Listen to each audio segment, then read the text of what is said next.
오늘 설교 제목을 우리 봅니다. 우리 같이 읽어볼까요? 주님과 동행, 6번째 시간입니다. 여러분, 창세기를 읽으면 두 큰 건축물이 두 가지가 나오죠. 엄청난 건축물인데 하나는 노아 방주고 하나는 바벨탑입니다. 여러분, 노아 방주가 얼마나 큰가 그림을 통해서 한번 볼까요? 여러분, 노아 방주의 길이는 133m에서 155m 가량 됩니다. 왜 133에서 155냐면 저 당시는 미터법이 없어서 규빗인데, 규빗은 여기 발꿈치에서 중지까지가 한 규빗이에요. 키가 작은 사람은 이 규빗이 적을 거고, 좀 신장이 큰 사람은 규빗이 크겠죠. 그래서 일반적으로 규빗의 크기를 45cm에서 50cm로 일반적으로 보니까 저 길이가 미터로 계산하면 133에서 155m. 그럼 너비, 폭은 23m에서 26m, 높이는 14m에서 약 15m. 그러니까 축구장의 1.5배, 3층으로 만들어진 것이 노아 방주입니다.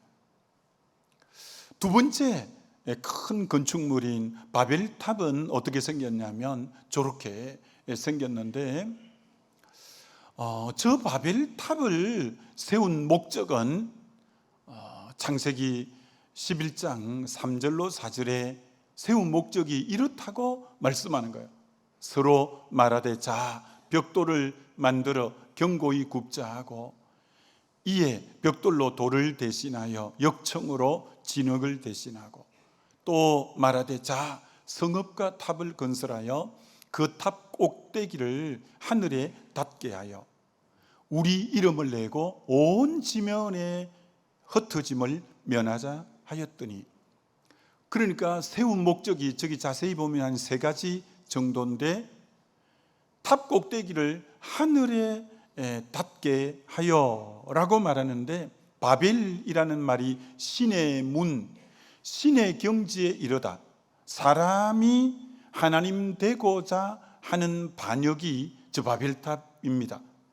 두 번째가 저 바벨탑을 쌓는 목적이 우리 이름을 내고 우리 명예를 위해서 이름을 내자. 세 번째가 다시 노아 홍수 같은 홍수가 와도 우리 지면에 흩어짐을 면하자라고, 그런 목적으로 하나님과 반역하기 위해서 저 바벨탑이 세워졌다, 이렇게 말할 수 있습니다. 자, 그럼 여러분, 노아 방주와 바벨탑에 극명한 차이점이 있는데 어떤 차이점이 있을까요? 노아 방주는 출발이 하나님이 지시하고 명령해서 노아가 그대로 준행하였더라. 그러니까 노아 방주를 짓게 된 것은 하나님으로부터 지어진 거죠. 근데 바벨탑은 사람들이 작당을 해서 사람으로부터 이렇게 세워진 거죠. 전혀 지어지게 된 동기가 완전 다릅니다. 하나는 노아 방주는 하나님으로부터, 바벨탑은 사람으로부터, 출발 경위가 완전히 다른 거예요. 그리고 결과도 완전히 달라요. 하나님으로부터 지어진 노아 방주는 그 노아 홍수에서 사람을 구원하는 것이 목적이에요. 구원이 목적이에요. 근데 사람으로부터 세워진 바벨탑은 결국 하나님이 흩어 버리시게 되어진다라는 거예요.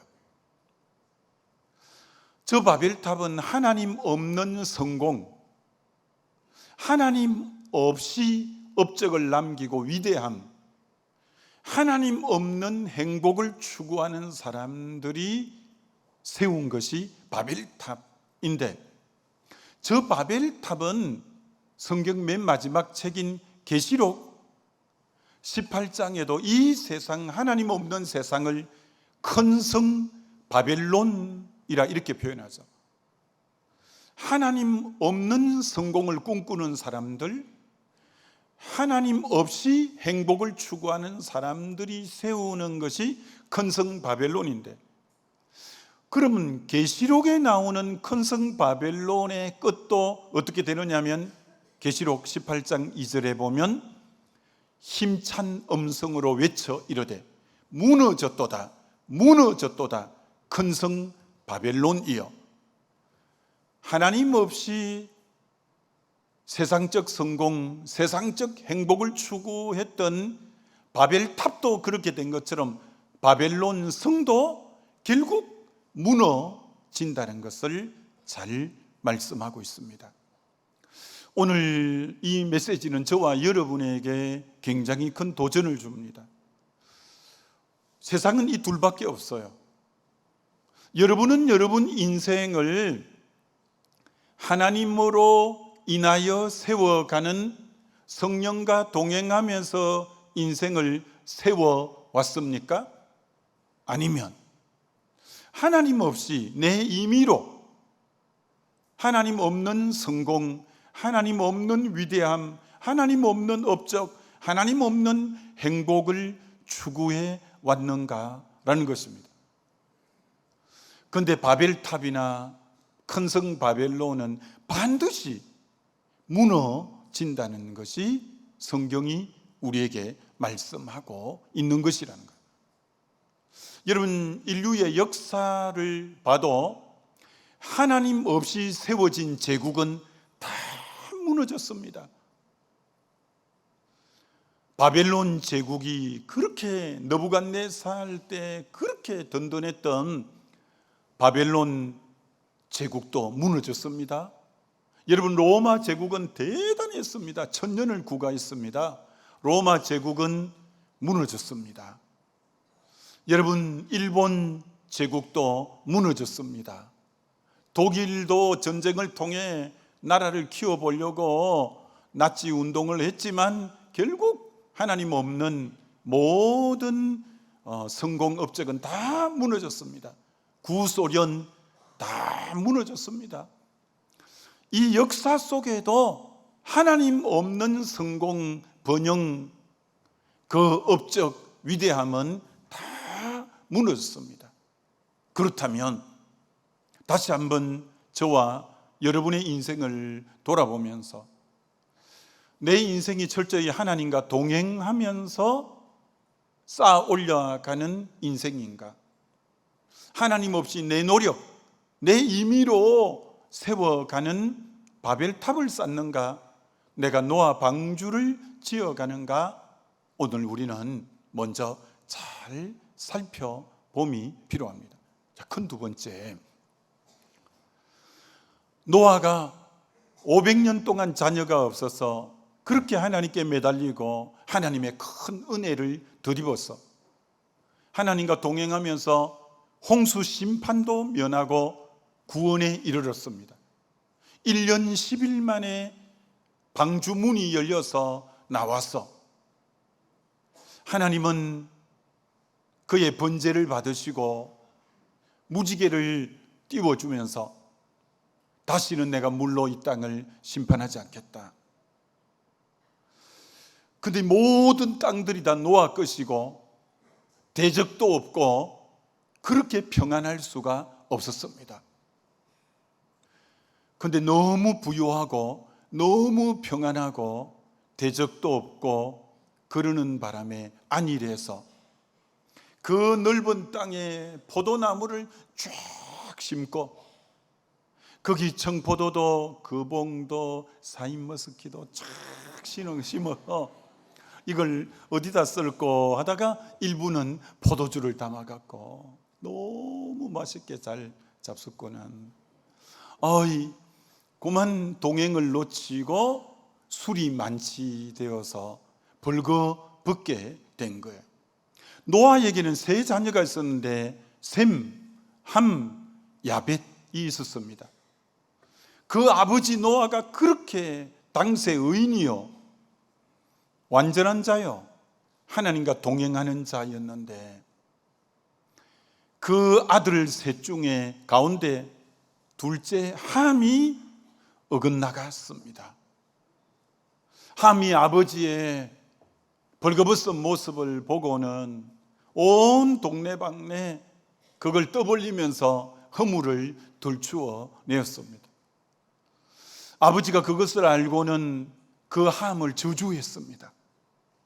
함의 자녀를 저주했는데 여러분, 그 저주의 결과가 어떻게 된지 아세요? 그게 바로 창세기 10장에 다 나와 있습니다. 그걸 제가 이렇게 정리를 한번 해보면, 하나님을 대적하는 바벨탑을 쌓은 니므롯이 함의 손자입니다. 하나님의 백성을 괴롭히고 북이스라엘을 멸망시킨 아수르, 니느웨가 함의 후손입니다.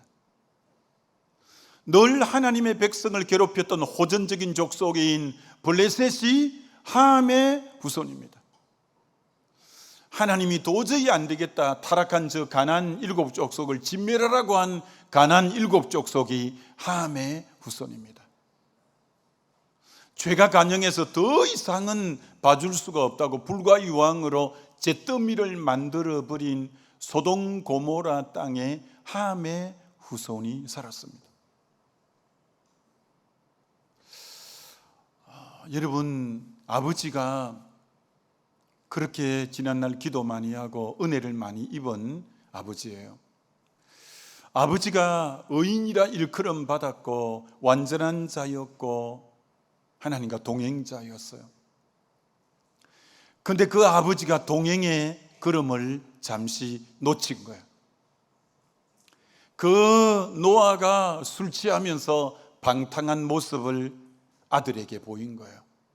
자녀는 아버지의, 부모의 뒷모습을 보고 자라요. 그 중에 셋 중에 하나가 어긋나간 거예요.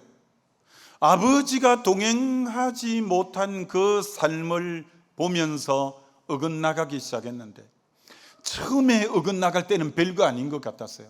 허물 덜 추워내는 그 정도인 줄 알았어요.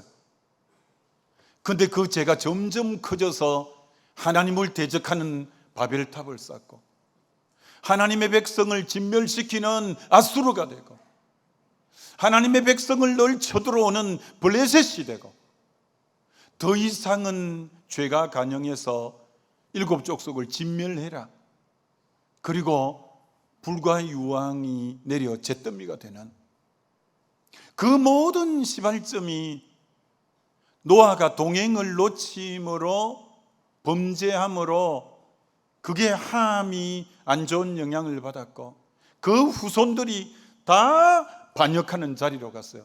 여러분, 기도 많이 하셔야 됩니다.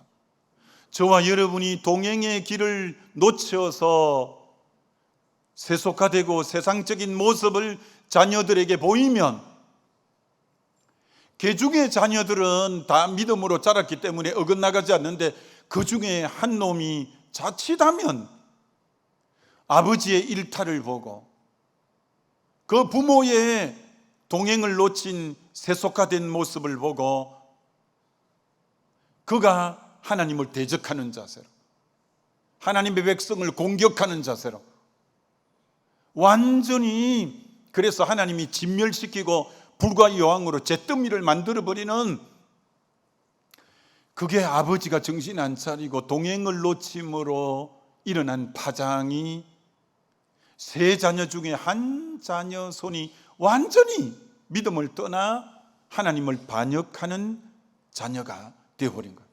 그게 동행을 놓친 엄청난 대가예요. 오늘 여러분이 예사로 하나님과 동행을 놓치는 거, 그거 쉽게 생각하면 그 영향력은 자녀 대대로 아주 심각하게 되어질 수 있는 거예요. 여러분, 이렇게 생각하면 안 돼요. 우리 자녀 중에 셋 중에 둘은 너무 잘하고 있어.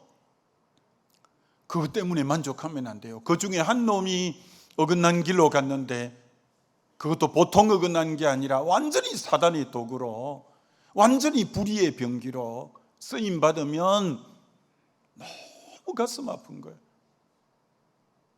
그래서 부모가 정말 끝까지 동행의 본을 보이고 사는 게 얼마나 중요한가. 세 번째는 바벨탑을 쌓은 목적이 창세기 11장 4절에 다시 한 번 더 보면 우리 이름을 내고 성읍과 탑을 건설하여 그 탑 꼭대기를 하늘에 닿게 하여 우리 이름을 내고, 이런 우리의 타락한 본성은 우리의 이름을 내고 싶은 본성이 다 있어요. 여러분 없을까요? 여러분 이름이 주보에 한번 빠져봐요만 난리 법석을 떨고, 왜 사무총회록에 여기 내 이름이 빠졌냐, 우리 부교육자들이 심히 괴롭더라. 이름 한번 빠지면 얼마나 막 따지고 그러는지요. 여러분, 사람은 이름을 내고 싶은 속성들이 다 있어요. 누가 미국의 그랜드 캐년 관광을 갔는데 세상에 그 그랜드 캐년 그 벽에다가 김 누구 왔다 간다 써놨더래. 너무 부끄럽더래. 누가 스위스 치리 융프라 그 얼음 눈이 있는 그곳에 갔더니 거기 또 박 누구 왔다 간다고 써놨더래. 야, 사람들은 자기 이름을 그렇게 드러내고 싶은 속성이 다 있어요. 신학교에 가봤더니 교실마다 어느 교회가 기증했더라, 누가 기증했더라고 이름 다 걸어놨더만요. 참 보기 그렇더만요. 대전에 집회 가서 어느 대학교에 가봤는데 그 홀 큰 게 개인 이름 같아서 물어보니까 저분이 헌금해서 세워서 그분 이름으로 홀 이름을 지었다고 하더만요. 내가 이 유명한 기도원에 갔는데 이 올라가는 길이 너무 이쁘게 잘 해놓고 나무를 착 심었는데 나무에 다 이름표를 붙여놨어. 나무 품종이겠거니 생각하고 가까이 갔는데 김지사, 박지사, 이집사 다 이름 하나씩 달아줄 테니까 헌금하라 했구나. 우리는 이름을 내고 싶은, 심지어 제가 집회에 다니면서 자세히 말하면 안 됩니다. 어느 교회 갔더니 총회장을 3분 배출했다고 비석을 크게 만들어 갖고요 탁 해서, 희한하다. 여러분, 교회는 예수 그리스도 그분의 이름만 드러나야 될 줄 믿습니다. 그분의 이름만 드러나야 돼요. 제가 어느 장로교 헌신예배 강사로 갔어요. 그래서 어떤 말씀을, 이런 유의 말씀을 전했어요. 설교를 다 하고 담임 목사님이 사회를 다시 이어가면서 오늘 교회 마당에 비석 뽑읍시다, 제가 책임지겠습니다 뭐 이러더라고. 아마 거기 공로자 이름이 비석으로 교회 마당에 어디 서 있는 모양이에요. 우리는 그 이름 참 이름을 드러내고 싶은, 아말렉을 진멸하고 사울 왕이 자기 기념비를 세웠어요. 강개토 왕비, 진흥 왕비처럼 딱 사울 왕비, 자기 기념비. 그런데 동시대에 살았던 그 약간 앞시대에 있었던 사무엘은 블레셋과 전쟁에서 이기고 나서 비석을 세우긴 세웠는데 에벤에셀, 하나님이 여기까지 도우셨다. 자기 이름이 아닌 하나님이 여기까지 도우셨다. 여러분 축원합니다. 여러분은 그 많은 업적과 공로를 세우고 여러분이 세워야 될 비석은 에베네셀 비석인 줄 믿습니다. 그 비석을 세워야죠. 자, 그럼 자기 이름을 내는 것은 타락한 본성의 발로예요. 그럼 우리 이름은 어떻게 하면 진짜 이름이 나느냐 하면 창세기 12장 2절을 보면 이렇게 말씀해요. 하나님이 아브라함에게 아브라함의 내 이름을 내가 창대케 하리라 이렇게 말씀하는 거예요. 여러분, 저기 창대케 하리라 라는 구절은 내가 크게 너 이름을 떨치게 하리라, 새 번역은 그렇게 번역해 놓고 있어요. 여러분, 우리 이름은 내가 내려고 막 광고 내고 신문 내고 명함 돌리고 이런다고 누가 이름을 기억하는 게 아니고, 하나님이 그 이름을 창대케 하고 하나님이 그 이름을 떨치게 해야 그 이름이 오래가는 이름이지, 자기가 자기 이름 내려고 하는 것처럼 추하게 보이는 게 세상에 없어요. 여러분, 정말 하나님이, 저는 우리 몸된 교회 지체 여러분의 이름을 우리 하나님이 복되게 하고 정말 시대와 세월을 넘어서 아름다운 이름으로 기억해 주시는 이름 되시기를 주의 이름으로 축원합니다. 여러분이 내려고 발버둥하면 아주 추해요. 예수님은 자신을 그렇게 낮춘 분이잖아요. 빌립보서 2장 보시면 6절로 8절에 그는 근본 하나님의 본체시나 하나님과 동등됨을 취할 것으로 여기지 아니하시고 오히려 자기를 비워 종의 형체를 가지사 사람들과 같이 되셨고 사람의 모양으로 나타나사 자기를 낮추시고 죽기까지 복종하셨으니 곧 십자가에 죽으심이라. 원래 예수님은 하나님과 동등하신 분이에요. 그럼에도 불구하고 자기를 비웠대요. 종이 되셨대요. 사람이 되셨대요. 자기를 낮추었대요. 죽기까지 복종하고 십자가에 죽으셨대요. 그럼 누가 저분을 알겠어요? 아니요. 누가 저분을 알게 하시냐? 그 다음 9절 보시면 여러분, 빌립보서 2장 9절로 11절에 이러므로 방금 자기를 비우고 낮추고 종이 되고 복종하셨기 때문에 이러므로 하나님이 그를 지극히 높여 모든 이름 위에 뛰어난 이름을 주사 하늘에 있는 자들과 땅에 있는 자들과 땅 아래에 있는 자들로 모든 무릎을 예수의 이름에 꿇게 하시고 모든 입으로 예수 그리스도를 주라 시인하여. 여러분, 나는 내 이름을 철저하게 낮추어야 돼요. 그러면 내 이름을 높이시는 분은 하나님이세요. 하나님이 높이되 지극히 높여 하늘에 있는 것이나 땅에 있는 것이나 땅 아래에 있는 모든 것이 예수의 이름에 무릎을 꿇게 하시는 것처럼, 여러분, 저와 여러분도 내가 내 이름 높이려 하지 말고 하나님이 여러분의 이름을 지극히 높이시는 그 이름 되시기를 주의 이름으로 축원합니다. 우리가 우리 이름 높이면 그건 재미없어요. 그건 추해요. 여러분, 우리는 로마서 5장에서 우리는 죄인 되었을 때, 연약할 때, 경건치 못할 때, 원수 되었을 때 정말 우리는 죄인이죠. 원수죠.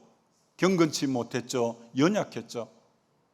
그런데 하나님이 우리를 사랑하셔서 자기 아들을 우리 위에 대신 죽게 하셨어요.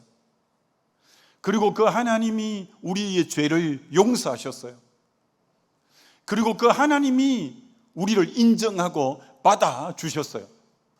여러분, 세상 사람들 여러분 몰라줘도, 세상 사람들이 여러분을 어떻게 판단해도 하나님은 여러분을 인정하고 여러분은 그리스도 안에 있는 여러분의 존재는 너무나 복된 존재임을 믿습니다. 너무나 우리는 복된 존재예요. 그래서 여러분, 너무 사람의 평가에 연연하지 않으면 좋겠어요. 여러분이 직업이 뭐든, 여러분이 지금 사람들이 여러분을 어떻게 평가하든, 여러분은 지금 어떤 조건이든 상관없이 여러분, 우리의 상태는 다른 사람에 의해서 결정되는 것이 아니라 하나님에 의해서 우리는 결정되는데, 하나님이 오늘 예수 보혈로 구원 얻은 저와 여러분을 이사야 43장의 세 가지로 나는 너를 보배롭게 여긴다, 나는 너를 사랑한다, 너는 나에게 존귀한 자다. 저와 여러분은 하나님이 존귀한 자로 인정해 주시는 줄 믿습니다. 보배로운 자로 인정해 주시는 줄 믿습니다. 사랑하는 자로 인정해 주시는 줄 믿습니다. 그러니까 너무 사람에게 인정받으려고, 너무 사람의 평가에 연연하지 말고, 여러분의 상태는 사람에 의해서 결정되는 게 아니라 하나님에 의해서 결정된다는 거 알고, 내가 너를 보배롭게 여긴다, 내가 너를 사랑한다, 내가 너를 존귀한 자로 인정한다는 그 이름 앞에 살게 되어지시기를 다시 한번 주의 이름으로 축원합니다. 주님과 동행하면 주님이 우리를 존귀한 자로, 보배로운 자로, 사랑하는 자로 인도하시고 인정하시는 거죠. 마지막 네 번째는, 우리가 이 주님과 동행하면 어떻게 되느냐. 노아가 그렇게 주님과 동행하면서 노아 홍수에 그 위험도 다 벗어났고 심판도 면했고, 그렇게 부유하고 풍요롭게 하나님께서 노아의 삶을 축복해 주셨어요. 근데 노아가 하나님이 주신 축복만 붙잡고 축복하신 하나님을 잊어버림으로 그 복에 겨워서 술 취하고 방탕한 삶을 살게 된 거예요. 여러분, 오늘 동행을 놓치는 많은 사람들이 하나님의 주신 축복은 붙잡고 축복 주신 하나님을 놓침으로 동행을 놓쳐서 그 인생이 아주 어려움을 겪는 그런 경우가 얼마나 많은지 모릅니다. 여러분도 복 주신 하나님은 놓치고 복만 붙잡고 있는 오늘 여러분은 아닌가 잘 살펴보셔야 돼요. 여러분, 하나님이 6일째 아담을 만들 때, 만들자마자, 우리가 우리의 형상으로 사람을 만들고 딱 만들자마자 하나님이 그에게 복 주시되 생육하고 번성하고 충만하고 다스리고 정복하라 라고 아담에게 복을 주셔요. 그리고 그가 6일째 만들어졌는데 그가 맞이하는 첫째 날인 7일째를, 그 날을 복 주사 하나님이 안식하게 하셨다고 복 있는 날을 맨 먼저 맞이하게 하세요. 그리고 그가 사는 땅 에덴은 행복동산, 기쁨의 동산, 그런 행복한 복 있는 장소에 살게 하셔요. 사람도 복되죠, 날도 복되죠, 장소도 복되죠. 정말 복이 넘치는 자가 아담이에요. 그런데 아담이 복만 붙잡고 복 주신 하나님을 생각 안 하다가 뱀이 와서 하나님처럼 된다고 하니까 고만 선악과를 따먹고 에덴에서 추방당해버린 것처럼, 오늘 얼마나 많은 사람이 하나님이 주신 복은 붙잡고 복 주신 하나님을 놓침으로 결국 그래서 나중에는 복까지도 다 잃어버리고, 에덴에서 쫓겨나니까 큰아들이 둘째 아들을 돌로 쳐 죽이고, 죽었더라는 사망 행렬이 연속되는 것처럼 동행을 놓치는 자는 누구냐? 복만 붙잡고 복 주신 하나님을 놓친 사람이 동행을 놓치는 자다라는 거예요. 계시록 3장에 라오디게아 교회가 주님으로부터 복을 엄청 받아서 그들 스스로가 고백하기를 나는 부자라, 부유하여 부족한 것이 없다 라고 자기가 그렇게 고백하는 거예요. 난 너무 부자다, 부유하여 부족한 것이 없다. 정말 하나님이 복을 많이 주셨어요.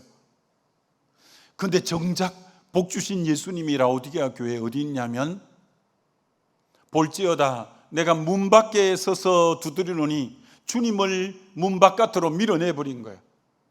하나님이 주신 복은 붙잡고 복 주신 주님은 문 밖으로 밀어내버렸어요.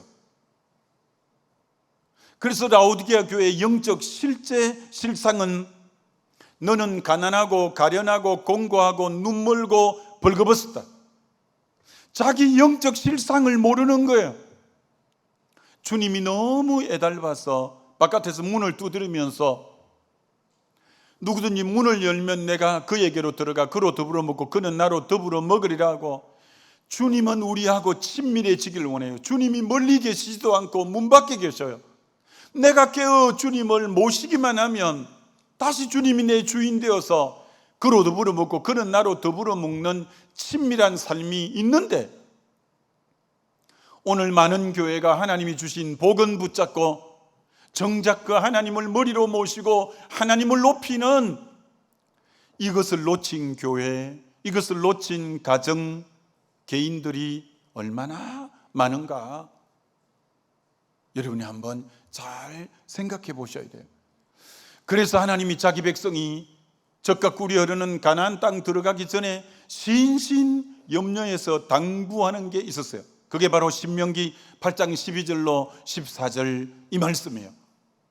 너 젖과 꿀이 흐르는 가나안 땅에 들어가서 네가 먹어서 배가 부르고 아름다운 집을 짓고 거주하게 되며 또 소와 양이 번성하고 내 은금이 정식되며 내 소유가 다 풍부하게 될 때 너 마음이 교만하여 내 하나님 여호와를 잊어버릴까 내가 심히 염려가 된다는 거예요.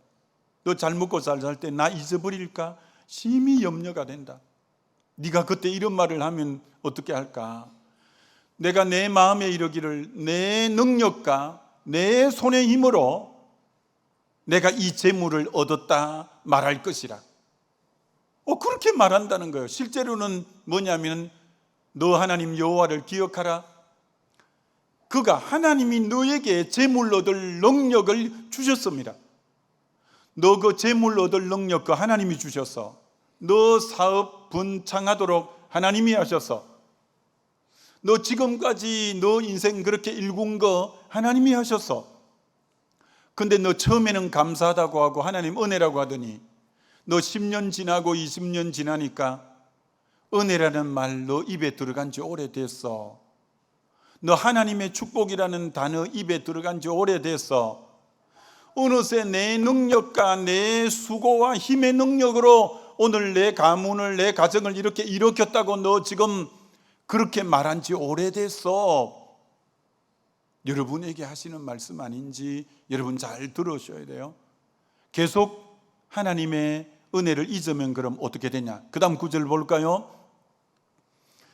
너가 만일 내 하나님 여호와를 잊어버리고 다른 신들을 따라 그들을 섬기며 그들에게 절하면 내가 너희에게 증거하노니 너희가 반드시 멸망할 것이라.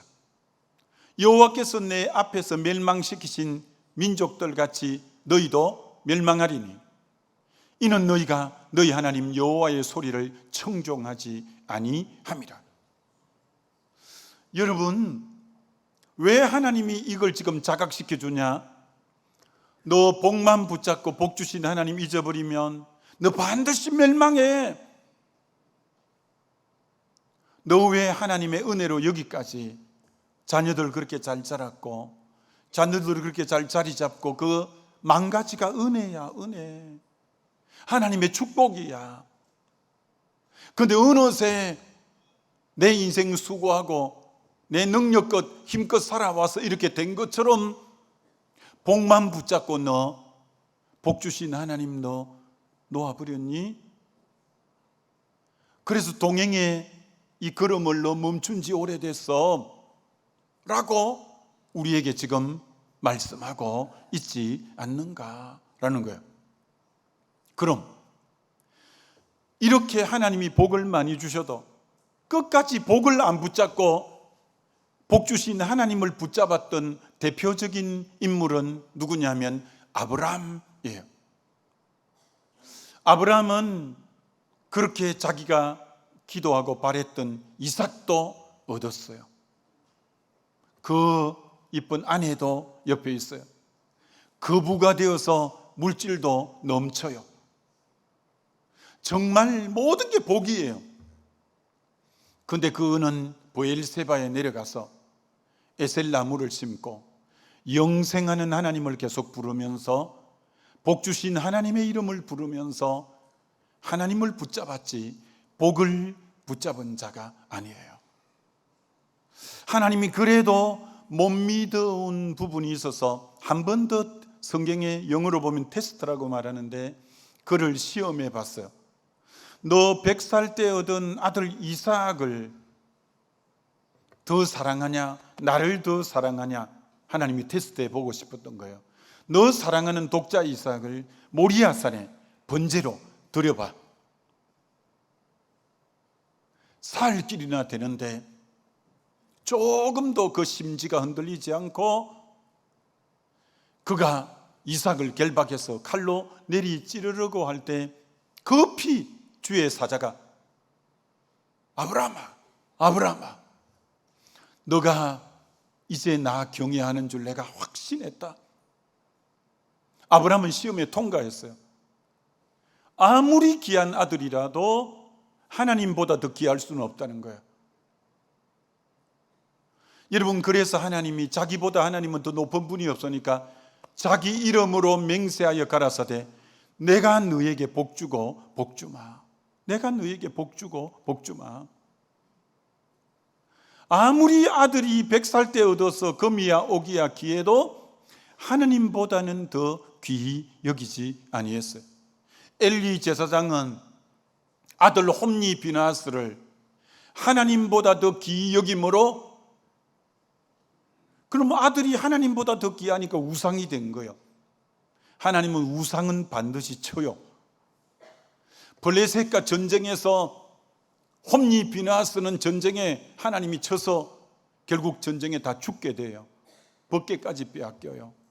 그 소식들은 엘리도 목이 부러져 죽어요. 며느리도 애기 놓다가 이가봇 죽으면서 하나님의 영광이 우리 가문에서 떠났다고 말해요.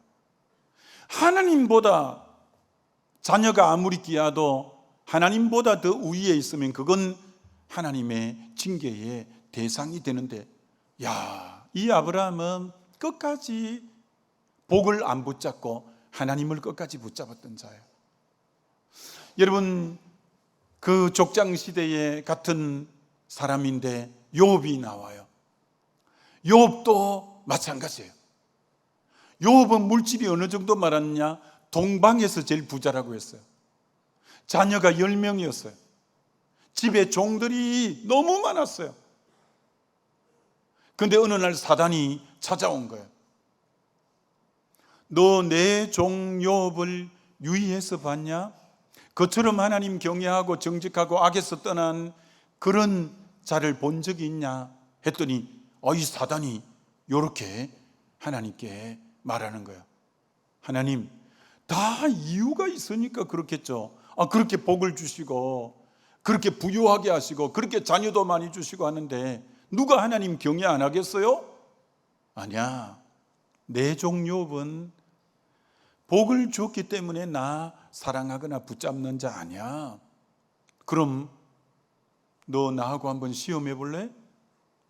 너 욥의 생명은 손대지 말고 진짜 그가 환경적인 여러 복을 붙잡고 있는지 나를 붙잡고 있는지 한번 해볼까? 그래서 욥의 삶에 혹독한 시험이 닥쳤어요. 여러분, 동방에 제일 많은 재물이 다 없어졌어요. 자녀 10명이 죽었어요. 종들이 다 죽었어요. 건강을 다 잃어버렸어요. 아무것도 남은 게 없어요. 그때 욥이 한 유명한 말이 욥기 1장 22절을 보면 이렇게 말씀해요. 주신 이도 여호와시요 거두신 이도 여호와시오니 여호와의 이름이 찬송을 받으실지니라. 와, 엄청나죠? 그렇게 많이 주실 때도 하나님이셨고 또 하나님의 섭리가 있어서 거두어 간 것도 하나님이니 나는 그거 있고 없고에 관계없이 나는 하나님 여전히 찬송하겠습니다. 야, 정말 대단하죠? 여러분, 저와 여러분들이 하나님이 복을 많이 주실 때도 있겠지만 어떤 환경과 상황이 있고 없고와 관계없이 하나님만을 붙잡고 찬송하는 저와 여러분 되시기를 주의 이름으로 축원합니다. 그때 여러분 사단 앞에서 하나님이 얼마나 영광을 받으셨겠죠. 만약에 그때 사단이 보고 있는데 욥이 흔들리고 하나님 원망하고 나 내일부터 교회 안 가요 자꾸 이랬다면 하나님 부끄러웠을 거예요. 사단 앞에서 보세요, 별거 아니잖아요. 뭐 물질 거두어 가니까 저런 거 보아요. 자녀 거두어 가니까 저 봐요. 교회 안 나오고 하나님 살아계시냐 별소리 다 하잖아요. 그럼 하나님이 얼마나 면목이 없었을까요? 여러분이 어떤 상황을 만나도 딱 중심이 바로 서서 하나님을 경외하고 찬송할 때 하나님이 여러분 통해 영광 받으실 줄 믿습니다. 하나님이 그 삶을 보기를 원하는 거죠. 다윗이 시편 약 75편을 썼는데 대부분이 광야에서 사울 왕의 핍박을 피해 어려운 광야에서 쓴 거예요. 아주 가난할 때 쓴 거예요. 그런데 그가 어떻게 그런 광야의 어려운 환경, 가난할 때 이렇게 쓸 수 있을까요? 여호와는 나의 목자시니 내게 부족함이 없으리로다. 그는 환경적인 지금 부요함 때문에 부족함이 없다고 고백한 게 아니라 엄밀히 계신 주님을 중심에 붙잡고 있기 때문에 광야고 정말 내일 끼니를 걱정해야 될 상황이지만 그 주님 붙잡음으로 부족함이 없다는 고백이 주옥같이 나왔기 때문에 하나님이 그 다윗을 통해서 영광을 받으시는 거예요. 여러분 어떤 상황에도 주님 때문에 저는 부족함이 없다고 고백하는 저와 여러분 되시기를 주의 이름으로 축원합니다. 여러분 계시록 2장 3장 소아시아 7교회 중에 서문화 교회가 칭찬 듣는 교회인데 어떤 부분에 칭찬을 듣는지 계시록 2장 9절에 이런 부분을 칭찬을 들어요. 우리가 어떻게 이해하면 좋을까요? 내가 너 환난과 궁핍을 알거니와 실상은 내가 부요한 자니라. 서문화 교회가 초대교회 그 핍박 가운데 아주 환난을 많이 당하고 그들이 정말 로마 황제를 숭배하지 않기 때문에 그 길드 조직에 들어갈 수도 없어서 물질적으로 굉장히 궁핍했거든요. 성도들이 다. 그런데 하나님이 이렇게 말하는 거, 내가 실상을 말하노니 너 진짜 부요한 자다. 진짜 어려운데 겉에 것은 다 어려운 거 맞거든요. 근데 뭐가 부요하다는 거죠? 내면적인 엄밀히 계신 주님으로 속사람이 부요하다는 거예요. 여러분 속사람이 부요한 것이 어떻게 표현되냐면 고린도후서 6장에 사도 바울은 아무것도 없는 자 같으나 모든 것을 가진 자요 그는 가난한 자 같으나 많은 사람을 부요하게 하는 자라고 한 것처럼 내 안에 계신 주님으로 인하여 부요함으로 겉으로 아무것도 없어도 여러분 모든 걸 가진 자 되시기를 주의 이름으로 축원합니다. 정말 여러분은 실제로 손에 잡힌 거 가난하지만 여러분을 만나는 사람마다 회복되는 진짜 부요한 자로 살아가게 되시기를 주의 이름으로 축원합니다. 오늘 주님이 이런 서문화 교회 같은 그런 믿음의 교회 지체를 보고 얼마나 영광을 받으시겠는가라는 겁니다. 오늘 결론이 이겁니다. 그때 그 주신 복에 주저앉아 있는가? 아니면 그때 환경 상황에 주저앉아 있는 게 아니라 엄밀히 계신 주님에게 내 마음을 두고 있는가? 복 주신 주님에게 내 마음을 두고 있는가? 아니면 주신 복에 내가 파묻혀 앉아 있는가? 주님 우리에게 묻는 거예요. 오늘 이런 메시지를 통해서 우리를 깨우는 거예요. 너 그러면 안 돼. 너 지금 복에 앉아 있어. 너 환경에 앉아 있어. 나를 붙잡고 동행하는 삶은 그건 아니야. 여러분 하나님이 여러분에게 깨우쳐 주시려고 하는 거예요. 하나님은 오래 참으시는 분이지만 끝까지 참으시는 분은 아니에요. 이런 경고를 계속 주는데도 너 주신 복에만 짓눌러 계속 앉아 있구나. 너 복 주신 주님과 동행하는 삶에 너 역점을 기울여 가야 돼 라고 오늘 우리에게 말씀하는 거예요. 아무쪼록 저와 여러분이 우리 사랑하는 주님과 동행해 가는 저와 여러분 되시기를 우리 주님의 이름으로 축원합니다.